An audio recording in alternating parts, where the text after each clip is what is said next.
Hi, this is Bill Hartzer, and this is the Digital Marketing with Bill Hartzer podcast for Thursday, August 11th, 2022. A lot of things to talk about today, so let's go ahead and get started. A little bit about Google Search Console. So Google Search Console has actually been suffering some outages and causing issues with search quality and indexing of pages. And we'll get to talking about a little bit about the 4 stages of search, crawling, rendering, indexing, and ranking, but in a minute. But anyway, so there have been some search quality issues, whereas certain pages kind of dropped out of the index for some particular reason. That Google is actually having issues with that. So that's been happening in the past several days. And Google Search Console itself has actually have had some reporting issues, and those reporting issues happen from time to time, where basically when you go into the Google Search Console and you see the performance report of the impressions and clicks and so forth, that data may be off, and it kind of takes them a few days to kind of catch up with some of that. There may, it may be also flagged that there was a reporting issue on certain dates in there, but that happens. Keep in mind also with Google Search Console itself that a recent study, by Ahrefs, I believe it was Patrick Stocks, who did this study. So basically, he compared data from Google Search Console that was being reported with data that with another source of data. I believe it was probably either log files or something similar to that, a more reliable and data source. Compared that data, and they actually figured out that Google Search Console only actually reports about 50% of the clicks that you're actually getting. And I'm not exactly sure, that's just off the top of my head as I remember, but the data that is shown in Google Search Console is not accurate. And it's the same thing with Google Analytics. Google Analytics data is actually estimated data. And then at some point they may come back and refresh and give you better data. But there's other reasons why Google Analytics data is just not accurate. And because of the filters and all that information that they have, and all the data that they have, but that they filter it out. And also keep in mind that it relies on JavaScript, and so there may be reasons why that JavaScript code may not execute or and not record a visit.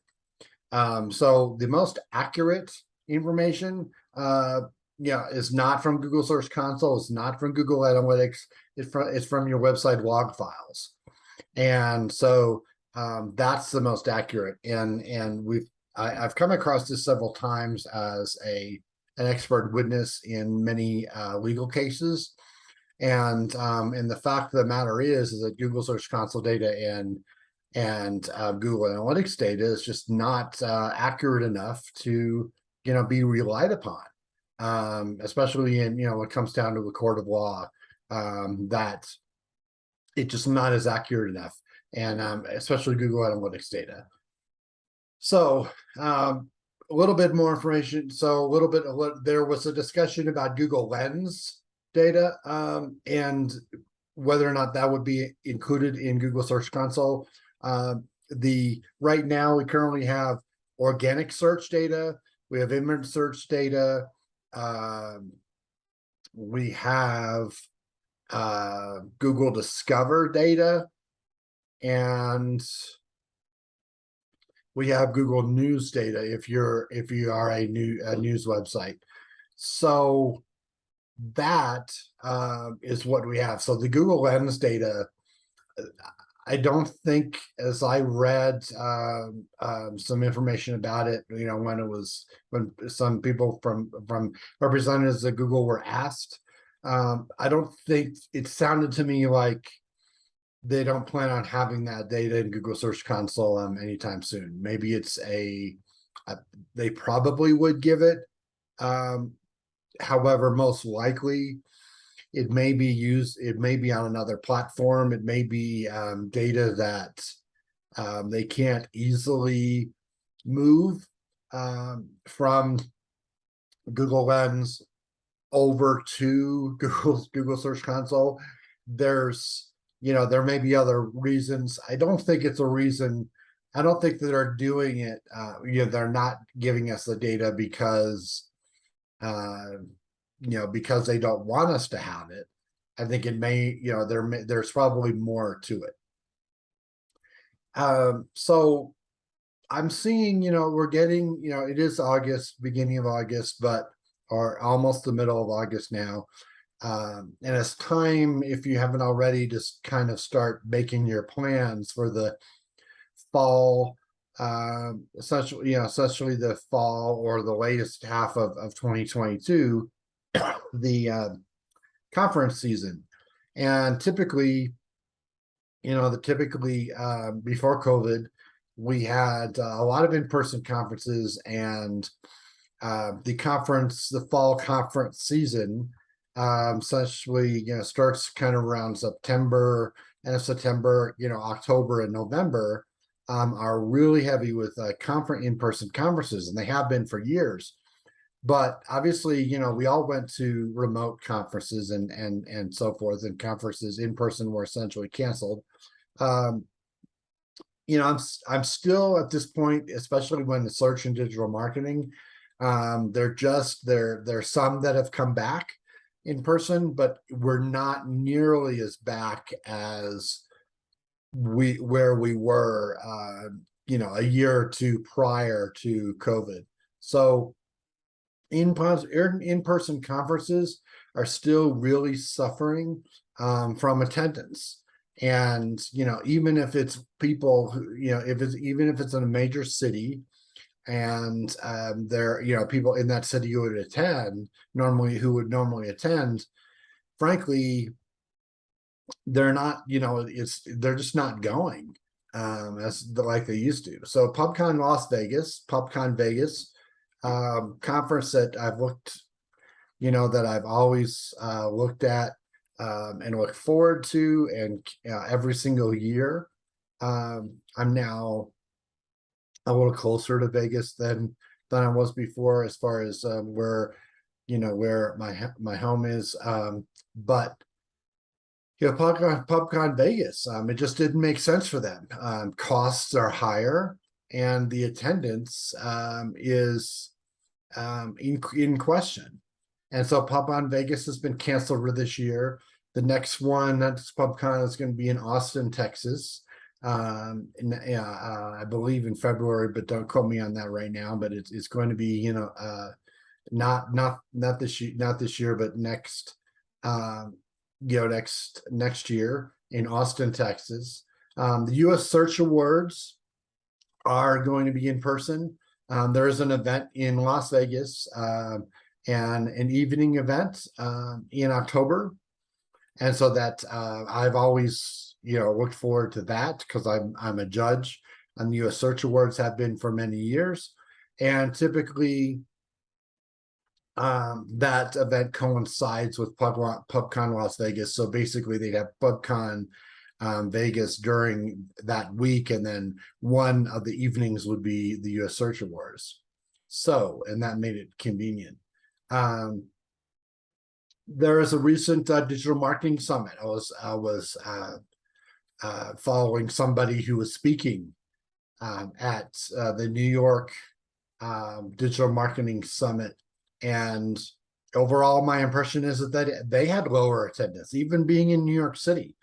Some sessions, his session in particular, had only 80 attendees, and so even though it went well, it turned out that just the session, it sounded to me like there were not a lot of attendees. And 80 seems to be kind of low for digital marketing, digital summit. Upcoming State of Search conference is in October in Dallas. I believe this around the October 23rd, it's the Monday and Tuesday of that week. I plan on being there. I will be doing the closing keynote address there. And that's always a good conference. It is in a little smaller venue this year. So I'm looking forward to the upcoming State of Search Conference in October in Dallas. SEO Rockstars is going to be in Dallas. It's typically been in Las Vegas in November. SEO Rockstars will be in the first week of around the first week of November in Dallas. And 2022 Search Engine Land Awards, the Landy Awards. There's an entry deadline coming up September 9th. And I'm not sure when I didn't look to see when those awards were, but if you do, anything in search, digital marketing, et cetera, you probably want to enter the Search Engine Land Awards. SMX Next. So SMX, SMX Advanced and SMX conferences, I've really always look forward to those being in person, especially the ones that are in San Jose. Every year it had been Search Engine Strategies, then SMX and so forth. Again, SMX Next is it's online, not in person. SMX Next, November 15th and 16th, 2022. SMX Next, there's a deadline for speaker pitches coming up September 15th. So if you want to speak at SMX Next, which is remote, it is online. And the pitch is if you want to pitch and you want to speak, you do have to pitch unless you are a speaker that they typically have had over the years and you have an agreement with them already. You do need to pitch. And so September 15th, anybody who is, even if you have a year or two experience in SEO, digital marketing, pay-per-click, et cetera, you need to get out and pitch to speak at these conferences. That's how I got my start. I had a couple years, SEO experience, but I remember my first conference I pitched to as an in-house SEO back in around 2001, 2002, something like that time frame, beginning of 2000s. And, I spoke in Toronto. And that was a great opportunity for me. And then I would never look back. So there's an interesting article. I know Chris Silversmith. I was going through the articles this week, and I actually picked this article topic to point out even before I knew who had written the article. So if I had known who wrote the article, I would obviously very much so picked it out. But actually, it's such a good article that we need to actually address. And so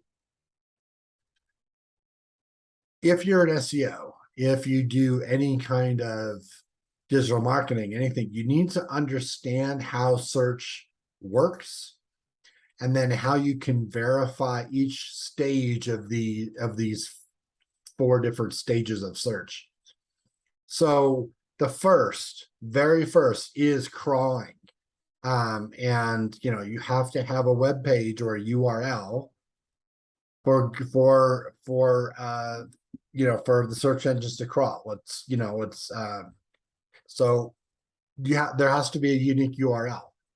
That the search engines crawl. That does not mean that they actually will rank your site. I mean, it used to be that typically it was just crawling and ranking years ago, but now we have these 4 stages of crawling, and then we have rendering. So they actually, so for example, if you have, part of your site requires JavaScript, for example, if you're using inlinks for your internal links, and to create also to create schema markup code on your site, they actually have to render the page. So crawling and rendering are actually two different processes. And then once that page is, worthy enough for them to index it, then they will decide to index that page. And sometimes that happens quickly, sometimes it does not. Indexing doesn't necessarily mean ranking, that you'll actually even show up in the top 100. You can have that page indexed, crawled, rendered, and indexed, and you can't even find it in the top 100 results. So that's that's separate. So how do you verify that each of these have been done? You can really kind of only verify 3 of those: crawling, indexing, and ranking. The rendering part, there are kind of ways to verify that. So how would you verify crawling? Well, you can go into Google Search Console and look at their their crawling data, right? That data does not actually correspond with the log site, your website log files. So what I would recommend is use a tool to basically analyze your website log files to make sure that Google actually did visit that particular page and are visiting those particular pages. If you use log file analysis, and you can compare that with some tools, you can compare that with with Google Search Console crawling data and see. And they'll tell you, in Google Search Console, they'll tell you specifically, oh, well, we crawled 101 pages today or on that day. But you may actually find that based on the log files, they actually crawled 157 pages. So, that data, that's how you verify. The rendering part, you can depending on what you have that needs, how different the page is based on the content versus when you have JavaScript, for example, turned off. If you're using something like inlinks to generate, schema markup code and also to generate links, internal links on the site. In that particular case, the JavaScript code actually has to be, executed. And so they have to do that. They had to render the page. That's a separate process. You can't, unless you can actually search for particular words that only showed up when they rendered the page, and to see if those pages are indexed. There's not, I don't know of, I will investigate this a little bit more, but there's not really any real evidence or a real way to see if Google actually rendered the page. There's testing tools out there, but like I said, you can't really verify that they actually did. Now, indexing, you can put the URL into the Google search box and see if that page comes up. And if that URL comes up, sure, they index the page, right? And ranking, obviously, we can use ranking checkers, and you can search for a keyword and obviously see if it's ranking or not. That you can verify rankings. So those are kind of the 4 stages of search. And definitely when we do SEO audits, technical SEO audits want to include log files, look at the crawling activity, etc. And then also, you want to see which pages are being crawled but not indexed, and so forth. Which ones are being excluded? That's a whole other discussion. But typically, in Google Search Console, it's one area you want to look at is whether which pages they are crawling but they're not indexing. Because obviously, if they crawl a page, you want to get it indexed, right? So moving on. So Wix has actually been a topic for amongst SEOs for many years. that basically, Wix is Wix.com, Wix.com is a content management system. And that basically, when you have a Wix site, that SEOs have typically over the years have said, well, that's the lowest of the low, and you can't get a Wix site to any pages to rank and so forth in the search engines and in results and etc. Well, based on my personal experience, I can tell you specifically that they haven't they've come a long way. Wix has come a long way over the years. They've even had an SEO contest a while back, and that was interesting. They also have done a lot of new enhancements and things in the back end that has really gratefully improved Wix recently related to SEO. So I went through a process where I kind of went through and tested and reviewed various content management systems, and kind of went through the whole process of, okay, we want to create a new website where, what CMS, what are the major CMSs out there?